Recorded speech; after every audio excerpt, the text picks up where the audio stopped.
When x is approaching infinity or negative infinity, you can use dominant terms. So here we'd have the limit as x approaches negative infinity of the numerator. The dominant term, of course, is just the x. And in the denominator, the dominant term is the x squared underneath the square root. So square root of x squared. And now here we need to simplify a little bit. Now, the key here is to know that how to simplify the square root of x squared when x is negative. Okay, if x is approaching negative infinity, then the square root of x squared, if you try to just turn that into an x, it's not actually quite right, because this here, as when you plug in a negative number and square it, it becomes positive, and then the square root of that stays positive.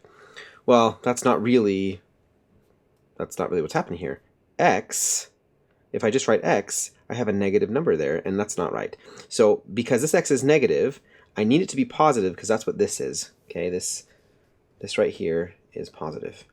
And so to make this positive, we're going to put a negative in front of it.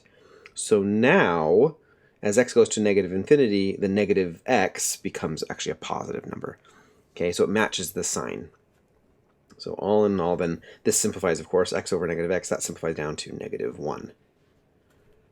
Okay, and that's that limit.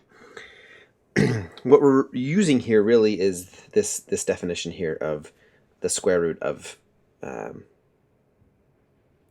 x squared. There's a couple ways to think about this. The square root of x squared actually is another definition for the absolute value of x. And if we think about what the absolute value of x is, it's actually a piecewise function.